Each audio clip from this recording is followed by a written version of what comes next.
So there's been some escalation in the Straits of Hormuz recently. Trump put a blockade in the strait, so no ships are capable of going in or out. That hasn't happened. A bunch of Chinese ships, I guess, went through, and nothing happened. Some oil tankers have gone through. Trump posted about it and was like, a great achievement. 34 ships have gone through the strait since blah blah blah. Which it's not even that big of a deal because it's not going to help anybody. Like 34 ships is nothing. Have you noticed that they'll create a problem that wasn't there to begin with, wasn't an issue, so they'll create a problem, and then they'll let the good stuff kind of trickle out every once in a while, and then they'll try to capitalize on it and say, oh look, the straits have been closed, what a foolish thing, for the last 3 or 4 weeks, but now since then this is the most ships that's been able to come out of the Straits of Hormuz in the last few weeks. What a great accomplishment this administration has done. It is all BS. It is, I don't get it. I get it, but there's a lot of people that are going, yeah, good job, Trump. It's unreal. So China has entered the conflict, and as well as Russia. They're sending military equipment. We've known this for a while. Russia and China has been sending stuff to Iran for a long time. Now, whether that's kind of like more of a research and development kind of thing, because Iran's just this big proxy country to fight every war in the last 30 years. So they're sending this tech to them. Two things that's going to happen. It is going to, Russia and China giving all this stuff to Iran is going to deplete U.S. and ally stocks, missile capabilities, and all this stuff. It's going to wither away our capabilities to defend ourselves or go to war. Second, they're using it for research and development. So they're going to see, China and Russia is going to be able to see how well their supplied arms are doing against U.S. capabilities and stuff. So they can tweak, they can reinvent stuff, they can make things a little bit faster, a little bit more technologically advanced, or kind of take some of that technology out of the game, so it's not as reliant on technology and stuff, in case all this electronic warfare kind of stuff starts happening, and then GPS might get interrupted and all this stuff.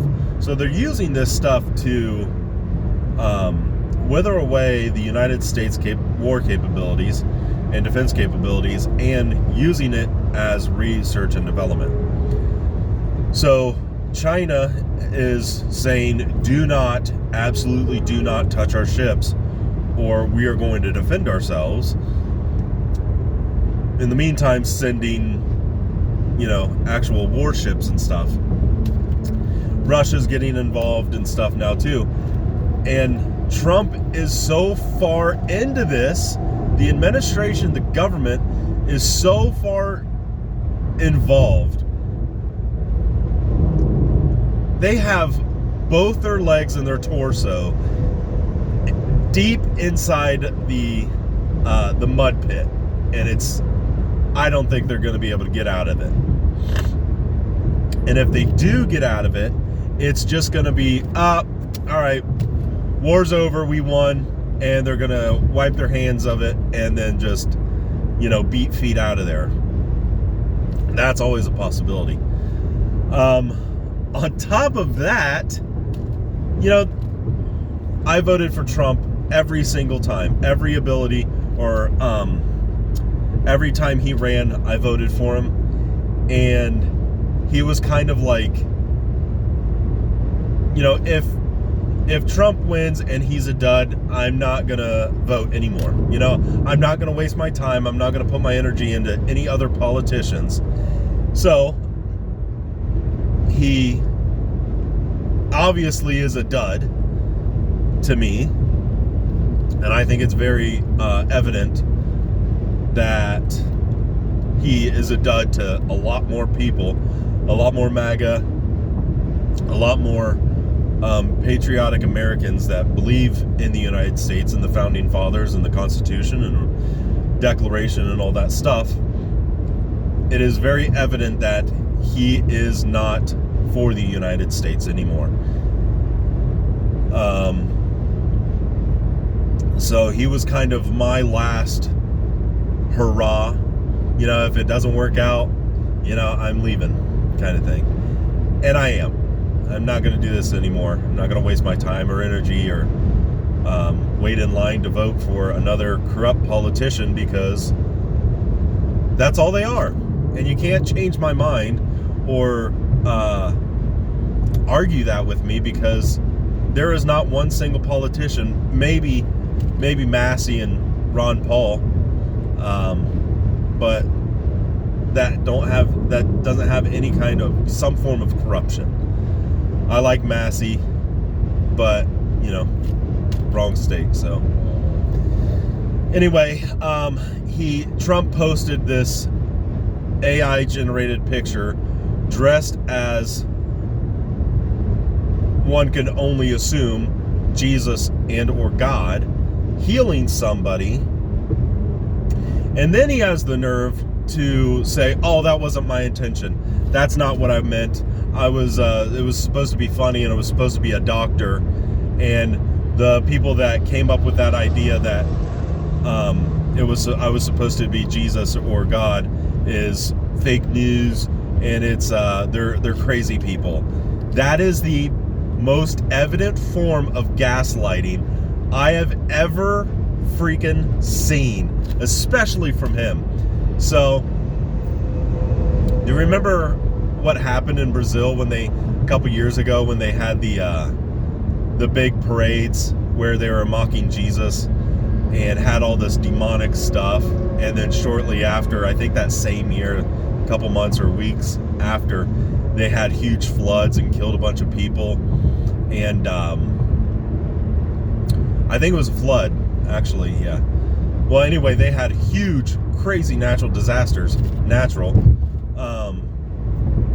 But God's judgment will and absolutely does pour out from time to time on the people of the world. All the corrupt, evil people of this world. Absolutely. And doing stuff like that, whether it's AI or not, is just horrible and disgusting. And he better get on the right track with the Almighty, because he's not currently. And this is really making me rethink, the Butler County assassination attempt. Maybe it was fake. Maybe this is all, it's all fake. It's all a propaganda scheme, and I don't believe any of it anymore. The one thing I do believe in is that Christ is King, Jesus is King, and He is God. And He is the only one true God we have. And that the only hope we need to put in anybody is Him. Christ is King. Don't you forget it. See ya.